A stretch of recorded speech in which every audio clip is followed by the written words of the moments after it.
یہ مزاج لطف رسول ہے، اور کوئی آیا لے کے چلا گیا، کوئی عمر بھر بھی نہ پا سکا، میرے مولا تجھ سے گلا نہیں، یہ تو اپنا اپنا نصیب ہے صلی اللہ تعالی۔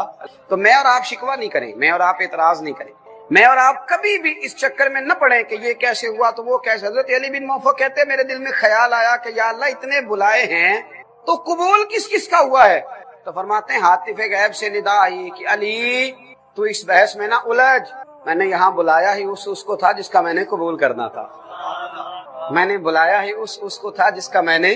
یہاں لوگ اعتراض کر رہے ہیں فلاں آدمی چوتھی دفعہ جا رہا ہے، فلاں پانچویں دفعہ جا رہا ہے، فلاں چھٹی دفعہ جا رہا ہے، عمرے پہ عمرے کیے جا رہے ہیں۔ بھئی یہ عبادت ہے، اللہ جس کو توفیق دے۔ بلکہ ہمارے بزرگوں نے لکھا ہے اللہ کریم کے پیارے خلیل حضرت ابراہیم علیہ السلام نے جب بیت اللہ شریف کی تعمیر فرمائی تو خیال دل میں پیدا ہوا کہ اللہ کون آئے گا، تو آپ کو پتا ہے نا کہ حکم ملا تھا کہ آپ کعبے کی چھت پہ کھڑے ہو کے آواز دیں۔ تو بزرگوں نے لکھا ہے کہ حضرت ابراہیم نے آواز دی لوگوں بیت اللہ کا حج کرو، آؤ زیارت کے لیے، تو فرمایا رب کریم نے ان کی آواز کو روحوں تک پہنچا دیا۔ جو باپ کی پشتوں میں تھے، ماں کی رحموں میں تھے، جن کو ابھی دنیا میں آنا تھا، کہ روحوں تک آواز گئی۔ بعض مشائخ فرماتے جس نے جتنی بار لبیک کہا ہے اتنی بار وہاں حاضری دے گا، جتنی بار لبیک کہا ہے نا کن فیکون تے کل دی گل ہے، کہا جس نے جتنی دفعہ لبیک کہا ہے اتنی دفعہ وہاں حاضری۔ یہ تو نصیب کی بات ہے، یہ تو کرم کی بات ہے، یہ تو عطا کی بات ہے کہ کون کتنی دفعہ جاتا ہے، کون کتنی دفعہ وہاں جا کر کے حاضری دیتا ہے، کس کو کتنی دفعہ وہاں جانے کا موقع ملتا ہے۔ تو حج بیت اللہ پہ اس فلسفے کو ضرور ذہن میں رکھنا چاہیے کہ یہ خالصتاً محبت الہی کا موقع ہے، یہ خالصتاً اللہ تبارک و تعالیٰ کی عطا ہے، یہ خالصتاً اس کا کرم ہے۔ میرے رسول کریم صلی اللہ علیہ وسلم نے اپنے حج فرض ہونے کے بعد ایک ہی حج فرمایا، حضور سید عالم صلی اللہ تعالی علیہ وسلم نے خود اعلان فرمایا، محبوب فرمانے لگے میں حج کا ارادہ رکھتا ہوں، جس کو جانا ہے آ جائے۔ لوگ دنیا جمع ہو گئی، 1,44,000 کا مجمع تھا جب حضور بیت اللہ شریف کا حج کرنے۔ کس ذوق سے حضور نے حج فرمایا، کس پیار سے نبی کریم نے حج فرمایا۔ اور آپ فلسفہ سمجھتے جائیے، حضور نے کعبہ بیت اس کو حجر اسود کو چوما، پھر چھڑی لگا کے بھی چوما، ہمارے لیے اشارے تک کو محبوب کریم نے سند بنا دیا۔ حالانکہ حضور اگر چاہتے نبی کریم صلی اللہ تعالی علیہ وسلم کے لیے صحابہ تو رستے چھوڑتے، لیکن چھڑی کو لگا کے چوما۔ کیوں؟ اس لیے کہ امت کے لیے رہنمائی ہو جائے کہ جب بہت رش ہو، تمہیں موقع نہ بھی ملے تو اپنے آپ کو محروم نہ سمجھ لینا، تم آ گئے ہو تو تمہارا بوسہ بھی ہو ہی گیا ہے۔ میں یہ گزارش کر رہا تھا کہ وہاں ہر چیز کو سرکار دو عالم صلی اللہ علیہ وسلم نے اپنے غلاموں کے لیے کھول کر بیان کر دیا۔ فرمایا کہ تم نے استلام بھی کر لیا دور سے اشارہ کر کے، تو حجر اسود تمہیں بھولے گا نہیں، وہ یاد رکھے گا، صبح قیامت تمہاری گواہی دے گا، اللہ تبارک و تعالیٰ کی بارگاہ میں تمہاری گواہی دے گا۔ حضرت ابن عباس فرماتے ہیں کہ نبی کریم صلی اللہ تعالی علیہ وسلم نے فرمایا اللہ تعالیٰ ہر روز اپنے حرمت والے گھر کا حج کرنے والوں پر 120 رحمتیں نازل فرماتا ہے۔ جے ایک قطرہ بخشے میں نے 120 رحمتیں اللہ روز اپنے حرمت والے گھر کا حج کرنے والوں پر نازل فرماتا ہے، 60 رحمتیں طواف کرنے والوں پر اور 40 وہاں نماز پڑھنے والوں پر، اور فرمایا 20 رحمتیں انہیں ملتی ہیں جو خالی بیت اللہ شریف کو دیکھتے ہی رہتے ہیں، خالی زیارت ہی کرتے رہتے ہیں، 20 رحمتیں اللہ انہیں بھی عطا فرماتا ہے۔ اب حج بیت اللہ سے نبی کریم علیہ السلام واپس تشریف لائے، کیا کیا موتی تھے، کیا کیا پھول تھے۔ اور میرے رسول کریم علیہ السلام نے حج بیت اللہ کا یہ بھی فلسفہ بیان کیا کہ ساری دنیا کے لیے حضور نے حقوق کا چارٹر بیان فرما دیا، اپنی امت کو دستور حیات جو دیا وہ بھی خطبہ حجت الوداع میں دیا۔ حج کے موقع پر امت کو یہ درس دیا کہ پوری دنیا سے وہاں لوگ آئیں گے اور وہاں تمہیں ایک عہد بھی باندھنا ہے، وہاں کے خطبے میں تمہیں ایک عہد باندھنا ہے، تم نے آگے کے لیے منصوبہ بندی کرنی ہے، دین کو کیسے پھیلانا ہے، ہمارے گناہ معاف کر دیے گئے، اب تم نے کس تازگی کے ساتھ آگے بڑھنا۔ اور جب میرے کریم رسول علیہ السلام واپس تشریف لائے نا، جب حضور واپس آئے اس وقت منظر یہ تھا کہ صحابہ کرام فرماتے ہیں حضور نے ایک اونٹ ذبح کر کے صحابہ کی دعوت بھی پکائی، حضور نے کھانا بھی کھلایا صحابہ کرام کو۔ یہ مقام شکر بھی ہے کہ آپ ایک ایسی جگہ سے ہو آئے جہاں کسی کو موقع نصیب آتا ہے۔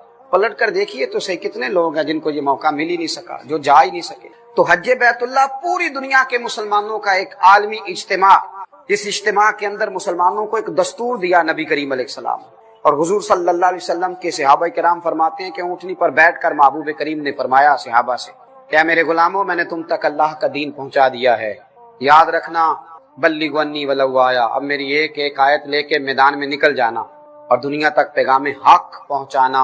اور حضور علیہ الصلوۃ والسلام نے فرمایا کسی عربی کو اجمی پر، اجمی کو عربی پر، گورے کو کالے پر، کالے کو گورے پر کوئی فضیلت نہیں۔ ان اکرمکم عند اللہ اتقاکم، اللہ کی نظر میں اس کی زیادہ قدر ہے جو زیادہ پرہیزگار ہے۔ حضور علیہ الصلوۃ والسلام نے یہ دستور دیا کہ وہاں جو پرہیزگار ہوں گے، یہ بھی حج کا فلسفہ ہے، اس کو سمجھ لیں۔ حضور صلی اللہ علیہ وسلم نے فرمایا اللہ کی بارگاہ میں جو پرہیزگار ہوں گے وہ قابل قدر ہوں گے، وہ انعام یافتہ ہوں گے، وہ رب کریم کے فضل اور اس کے کرم والے ہوں گے۔ تمہیں انعام یافتہ بننا ہے، تمہیں اپنے آپ کو برادریوں اور قبیلوں میں قید نہیں کرنا، تمہیں دولت کے ترازوؤں میں تلنا نہیں۔ تم حج بیت اللہ کی سعادت کرنے والوں انعام یافتہ بننے کی کوشش کرنا، سعادت مند اور سعید بننے کی کوشش کرنا، نیک اور پرہیزگار بننے کی کوشش کرنا۔ بابا بلے شاہ صاحب نے ایک شکوہ کیا ہے پنجابی زبان میں، انہوں نے کہا تھا کہ حج بھی کیتی جاندے ہو تے لو بھی پیتی جاندے ہو، کھو کے مال یتیماں دا بھیج مسیتی جاندے ہو، پھٹ دلاں دے سیندے نہیں تے ٹوپیاں سیتی جاندے ہو، نفس تے چھری پھیر دے نہیں تے دمبے کیتی جاندے ہو، فرض پلائی بیٹھے ہو، نفلاں نیتی جاندے ہو، اور دسو تے سی بلے شاہ نو ایک ہی کیتی جاندے ہو۔ میرے عزیزو یاد رکھو حج کا فلسفہ تقوی اختیار کرنا۔